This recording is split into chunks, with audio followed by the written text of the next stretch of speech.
Well, hello everyone. Welcome to Tuesday Night Bible Study.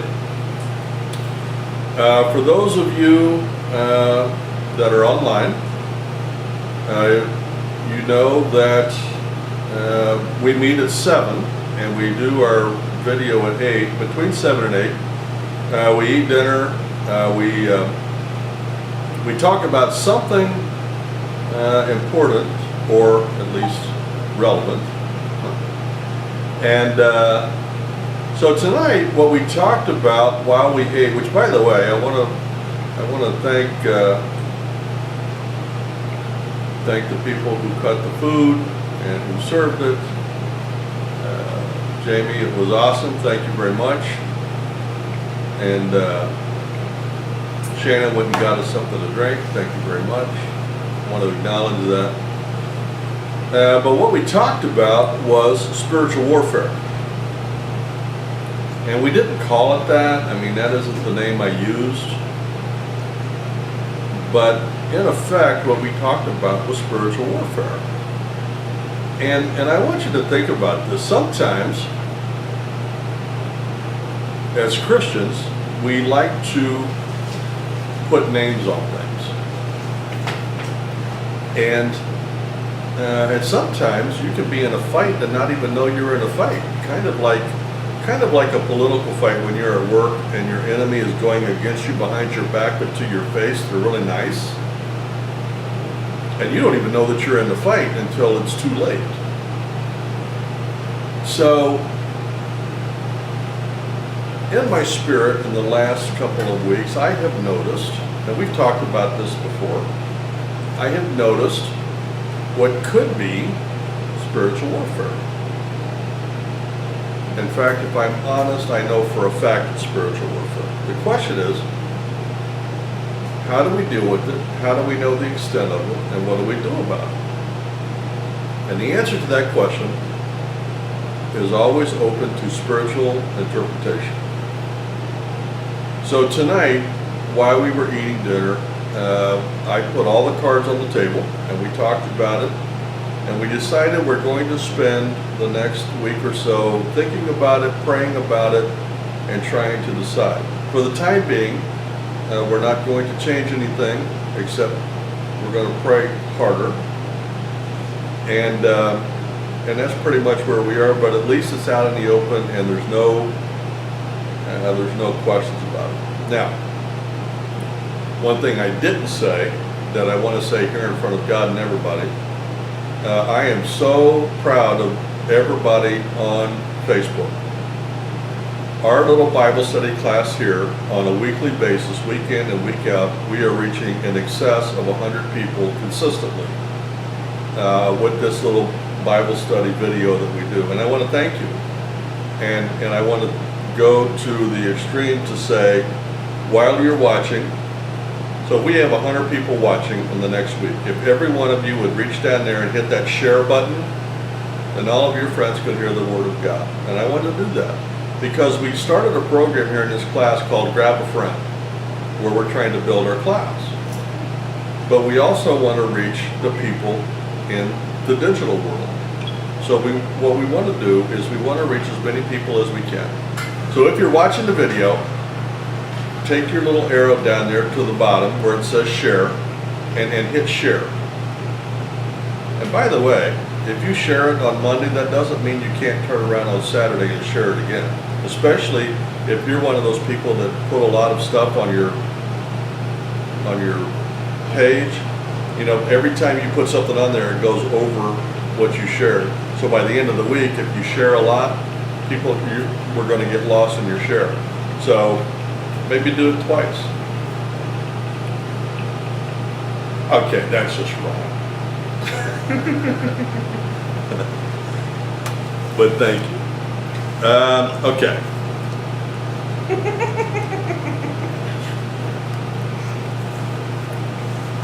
So we've been studying in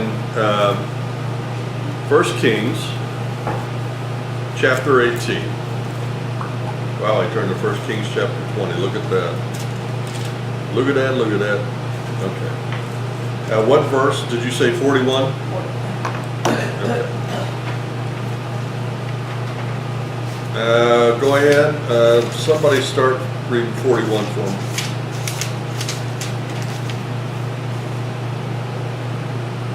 Chirp, chirp, chirp, chirp. 20:41. 1 Kings 20:41. 18:41. Okay. All right. And Elijah said unto Ahab, Get thee up and drink. Okay, hang on a minute. So now, just to refresh, we know that Ahab was a very evil king. Okay, and so God has already rebuked him and called to everything that he has done. Now Ahab is not going to change. He's still going to be a really bad king, and God's going to have his way. I just kind of want to bring everybody. So when she says, Elijah said to Ahab, now remember, Elijah is God's speaker here. And we've already, last week, we already talked about where Elijah, the one man of God, goes against, and I don't remember, hundreds of Baal priests and Asheroth priests. And then Elijah did a little bit of showboating with the, dump all the water on and the logs, and then God strikes it. And so, just to prove that God is God and they are not. So now, and remember this, the whole thing started because Elijah told Ahab that he was a sinner, and there was going to be a drought on the land and no rain until Elijah says there's going to be rain. So Ahab tracks him down, and Elijah says, okay, come on, let's do this show off, and if you win, then I'll let it rain. And if not, we leave it up to God. We'll find out who's God and who's not. So Ahab jumps at the chance.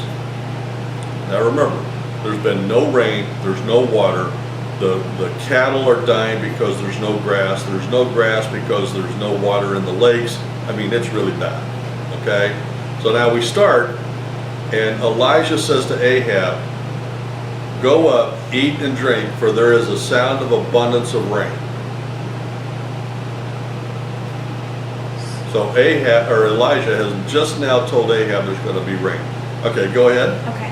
So Ahab went up to eat and to drink, and Elijah went up to the top of Carmel, and he cast himself down upon the earth, and put his face between his knees, and said to his servant, Go up now, look toward the sea. And he went up and looked, and said, There is nothing. And he said, Go again 7 times. Okay, stop. Why is that significant? Remember, there is no insignificant words or facts in the Bible. And here, my verbiage is a little different, same meaning. So he went up and looked and said, There is nothing. And 7 times he said, Go again.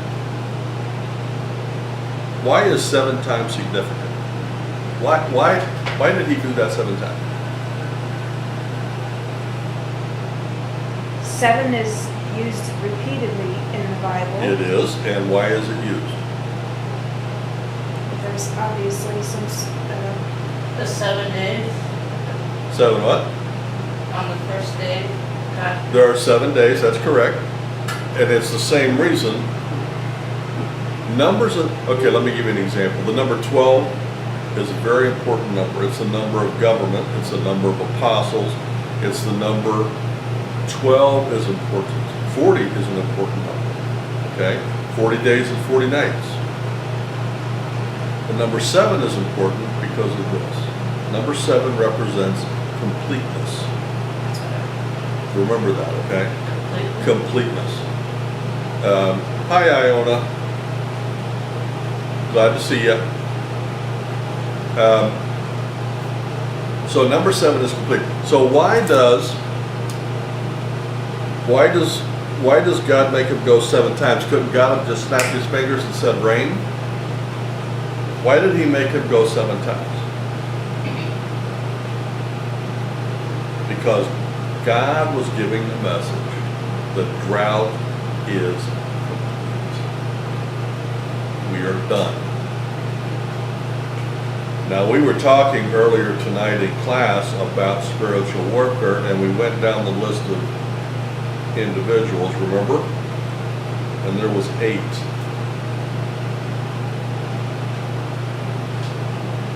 down the list and do the names again, you will find there's a list of 8. What does that mean? I don't know. I'm confused. Well, if 7 is completeness, Maybe 8 is not. I don't know. then Maybe 8 we're is not. Maybe we're not. Maybe we're not done. Okay, so go ahead. 44. By the way, if you on Facebook want to follow, we are in 1 Kings chapter 18, verse 44. And it came to pass at the 7th time that he said, Behold, there ariseth a little cloud out of the sea like a man's hand. And he said, Go up, say unto Ahab, Prepare thy chariot and get thee down, that the rain stop thee, that the rain stop thee not. And it came to pass in the meanwhile that the heaven was black, and the clouds and wind, and there was a great rain. And Ahab rode and went to Jezreel. And at the hand of the Lord was on Elijah, and he girded up his loins and ran before Ahab to the entrance of Jezreel. Okay, there's a couple things I want to touch here. For those of you that don't know, when he says, and this, he says this a lot in the Bible, when he says girded up his loins, what does that mean? I was just getting ready to ask who heard it. Got himself together, cinched himself up. Isn't that a protection thing too? Like, You tripped all over the answer, but you don't know what it is. Here it is. You said the right word, you just don't realize it. Remember they wore robes in those days, right?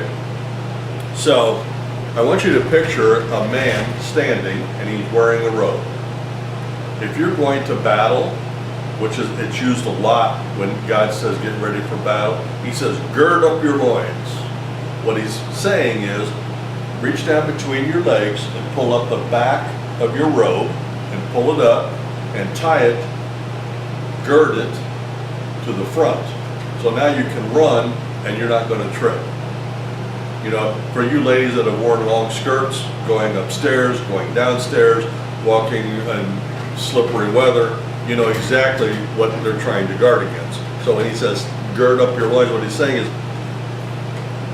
strengthen yourself up, get ready to let you run. So when God, and he's talking literally right here, when he says, gird up your loins and run ahead of Ahab, he's saying, tie up your robe so you can run.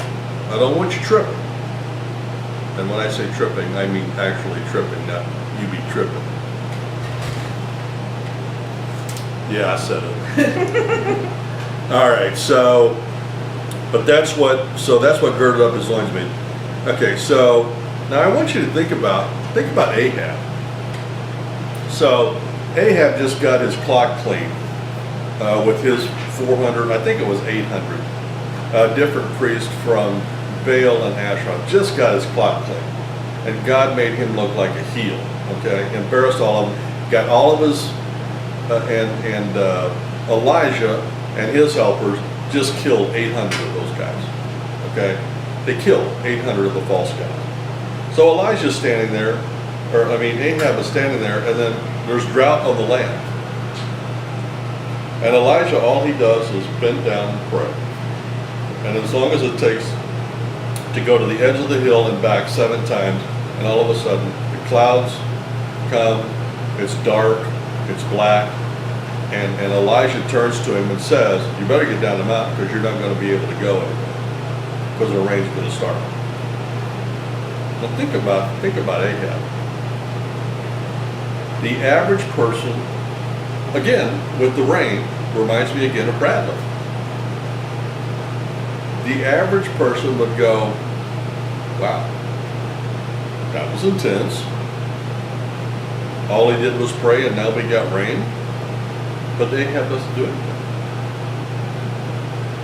He just goes down the mountain, gets on his chariot and goes. Don't you think that's odd? Or could he be so afraid that he doesn't say anything, he just wants to get the heck away from this guy? One of the things we talked about, and I remember saying before we started class tonight, was the closer you get to Jesus in your walk, all of the people that you think are your friends or you thought were your friends,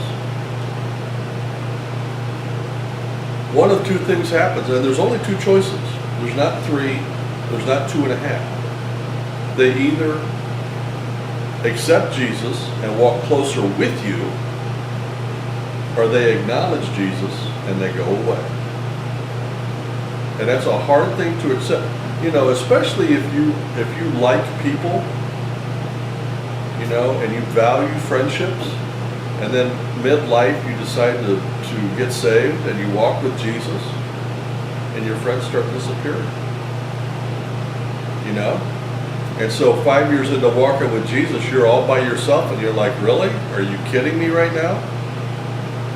But that's a spiritual truth. Maybe that happened to Ahab. He just lost 800 of his peeps. Now you would think that he would bend down and worship the God of Abraham, Isaac, and Jacob. Instead, what he does is he gets the heck out of Dodge as quickly as possible. The spiritual lesson there. Chapter 19. Is anybody going to read, or am I going to read it? I guess I'll read it. I'm looking up, I'm seeing this. And Ahab told Jezebel, so Jezebel is Ahab's wife. So, and Ahab told Jezebel all that Elijah had done, also how he had executed all the prophets with the sword. Then Jezebel sent a messenger to Elijah, saying, so let the gods do to me, and more also, if I do not make your life as the life of one of them by tomorrow, about this time. And when he saw that, he arose and ran for his life, and went to Beersheba, which belongs to Judah, and left his servant there. Okay. This is classic. And here's a real lesson for us. And it might even answer what we were talking about before class tonight. Now I want you to think about that. So Ahab saw Elijah kill 800 men with the sword. 800. Now I want you to think about it. Picture your church. If you get 100 people in your church, 8 times that. And he killed them with a sword. Now don't you think that if there was 800 men and he started killing everybody, don't you think that 300 of them would have jumped on him? Right? He killed 800. So he runs home and tells his wife, hey wifey, guess what happened? I saw him kill it. So what does the wife say? She sends a message to the guy that just killed 800 of her prophets and says, let God do to me what you did to those 800 if I don't kill you by tomorrow. Wait a minute, what?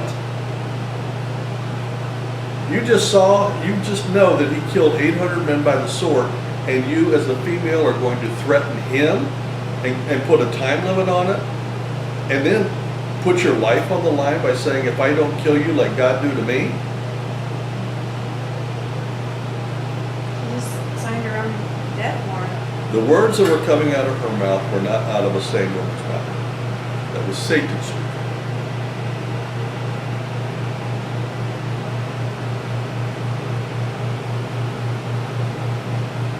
So when we talk about spiritual warfare, which is what's going on here, this is spiritual warfare. Okay? It's the gods, small g, of Baal and Asherah against the God of Abraham, Isaac, and Jacob, capital G. They just saw big G defeat all of these people through Elijah. And so she's bragging. What do you think is going to happen? Do you think she's going to get Elijah? No. Do you think she's even going to come close? No. And in a logical mind, she would know that. Just like in our situation, when we talk about spiritual warfare, the evil one will still talk like he's in charge and he's winning. When in fact, God could just be testing our faith and saying, you say you believe me, really? Are you going to stand here and take it and trust the battle to me? Or are you going to run and look for cover? Well, Elijah is going to run and look for cover. He just killed 800 of their priests. He just did it. And a female says, I'm going to kill you with the sword, and he runs like a little girl. I mean, think about that for a minute. I mean, seriously. Here, let me read it again. Now this is Jezebel speaking. She says, so let the gods do to me and more also if I do not make your life as the life of one of them, people that he killed, by tomorrow about this time. And when he saw that, when Elijah saw that, he arose and ran for his life and went to Beersheba, which is a town which belongs to Judah, and left his servant there. So he ran off and left his servant.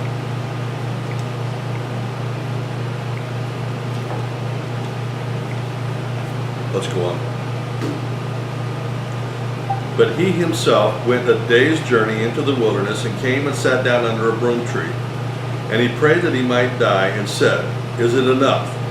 Now, Lord, take my life, for I am no better than my father's. Then as he lay and slept under a broom tree, suddenly an angel touched him and said to him, arise and eat. Then he looked, and there by his head was a cake baked on coals and a jar of water. So he ate and drank and lay down again. And the angel of the Lord came back a second time and touched him and said, arise and eat, because the journey is too great for you. So he arose and ate and drank, and he went in the strength of that food, and here we go with numbers, 40 days and 40 nights, as far as Horeb, the mountain of God.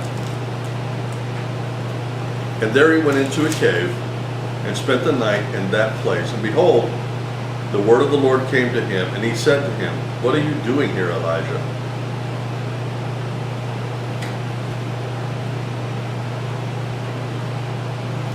Before class, I was telling you the story about David and the king chasing him.